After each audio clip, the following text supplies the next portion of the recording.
Bueno, por aquí le preguntaban a la doctora Luisa Ortega qué opina de la ley de amnistía como ciudadana. Eso la pregunta es de Germán González. Me gustaría una opinión suya al respecto, Sí, ¿no? claro, Porque una cosa es la amnistía y otra cosa es ese proyecto de ley de amnistía. Son dos cosas claro. distintas. Me gustaría que yo, digamos, abordar las dos cosas. Esa ley y lo que usted opina de una posible amnistía en Venezuela. Ok, ajá. Bueno, y de la amnistía en Y de la general. amnistía en general. Esta ley se llama Ley de Amnistía y Reconciliación Nacional. Yo creo que de su contenido no se va a lograr ninguna reconciliación. Por el contrario, lo que va a crear es problemas que pudieran generar, o sea, muchos graves daños a víctimas y los daños, valga la expresión otra vez, que se han causado en este país de las personas que se pretenden beneficiar. Fíjate que es una ley indefinida. Comienza a partir del 1 de enero de 1999 hasta que se sancione. Es decir, que los delitos que puedan ocurrir hoy también los ampara la ley de amnistía, sin saber cuáles son. Una ley que abarca delitos de corrupción, de drogas y previstos en la ley contra la delincuencia organizada y financiamiento al terrorismo. Me parece sumamente grave eso, sobre todo porque los delitos de corrupción son delitos que violan los derechos humanos y que además son considerados de lesa patria. Además, despenaliza, no es una ley de amnistía, sino una ley para despenalizar algunos tipos penales, como el porte de arma de fuego. En manifestaciones. No solamente en manifestaciones, que me parece grave, pretenden legalizar que las manifestaciones con armas. Entonces, enfocándolo desde la otra óptica. Pero además el porte y la tenencia de arma de fuego pretenden despenalizarlo. Pretenden despenalizar también el uso de niñas y adolescentes para delinquir.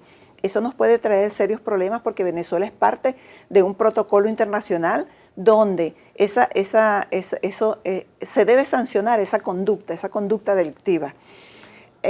Pero hay una cosa que me parece extremadamente peligrosa, que establecen a los jueces y fiscales que deben decidir de una manera y en un tiempo previsto, no regulado por ninguna norma.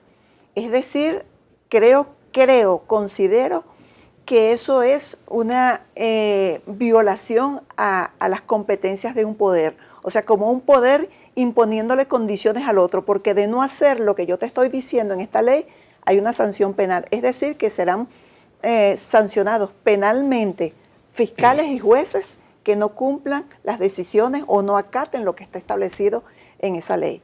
Entonces son circunstancias. De verdad que yo no sé quién redactó este instrumento jurídico, pero me recuerda mucho el decreto de Carmona. O sea, cosas así que yo creo que deberían ser bien pensadas, ¿no? Porque si tú quieres la paz, lograr la paz que añoramos los venezolanos, que queremos los venezolanos, la paz, el entendimiento, con un instrumento como ese no lo vas a lograr. Ahora, ¿con la amnistía usted está de acuerdo? Que Venezuela debe vivir un proceso de reconciliación y pasar la página, que es otro tema, ¿no? Es harina de otro costal. Tú sabes que el Papa Francisco decretó este año de la misericordia, un hombre que admiro profundamente. O sea, yo creo que la Iglesia tiene un gran líder en este momento, que es el Papa Francisco. Entonces, dentro de sus postulados, él señala el año del perdón. El perdón nunca es malo, pero lo que pasa es que siempre y cuando ese perdón no implique una impunidad ni que traiga resentimiento, sino que lleve a la paz, que lleve al entendimiento.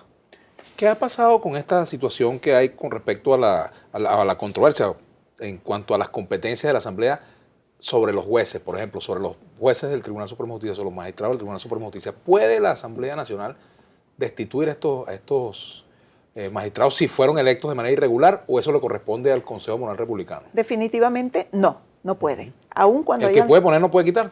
Entonces estaríamos señalando que el Consejo Nacional Electoral entonces puede destituir a los diputados, sería el mismo planteamiento.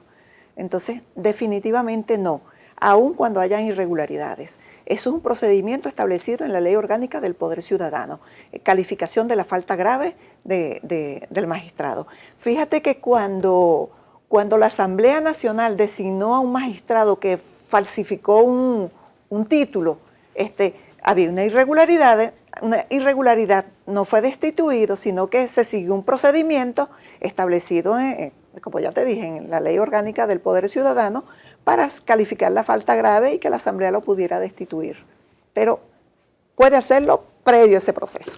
El periodista José Vicente Rangel dijo ayer que hay un exministro de la Defensa que estaría involucrado en una conspiración contra el gobierno del presidente Nicolás Maduro. Le pregunto, ¿usted sabe algo de eso? No, cuando salga de aquí lo voy a llamar para preguntarle que me diga, para ver qué hacemos, porque yo creo que no podemos permitir acciones como esas. Igor Barrios, no hay que parar las averiguaciones hasta dar con los autores intelectuales y materiales. Investigaremos todo lo que sea necesario. Otro comentario por aquí. Sobre el mismo tema ya hemos visto bastante preguntas. Preguntan por aquí sobre qué hará con el gobernador Rangel, que no solo intentó ocultar la masacre, dice por aquí alguien también que pregunta nuevamente. Ya respondimos sobre esto. Otros comentarios por aquí. Sobre los diputados, estas investigaciones que hay sobre la elección de los diputados, que el CNE por aquí le pregunta también sobre eso. El CNE proclamó unos diputados, el TCJ los proclamó. ¿Cómo se va a resolver eso? Tú sabes que el Ministerio Público fija posición en el momento de la audiencia. Nosotros fuimos notificados para la realización de la audiencia, siempre nos notifica, entonces allí fijará posición el Ministerio Público. Porque aquí pregunta Dianfra, ¿qué pasará con los diputados Amazonas? ¿Seguiremos sin representación? Bueno, yo respondo en el marco de mi competencia. Jorge J. Maninal le pregunta esto. Doctora Luisa, ¿qué cree usted que pueda hacer con usted si la oposición alcanza el Poder Ejecutivo? Yo siempre he sido respetuosa de la Constitución y la ley. Yo no debo más obediencia sino a la Constitución y a la ley. Y mi periodo termina en el 2021. Entonces, salvo que haya un proceso irregular, yo debo estar frente al Ministerio Público hasta ese momento. ¿Cómo está la brújula del Ministerio Público? Siempre orientada a la justicia, a la igualdad, a la verdad, al servicio público, atención a la gente, atención a la víctima, impregnándonos de valores, predicando con el ejemplo, motivando a la gente, sobre todo motivando a la gente para construir un gran país.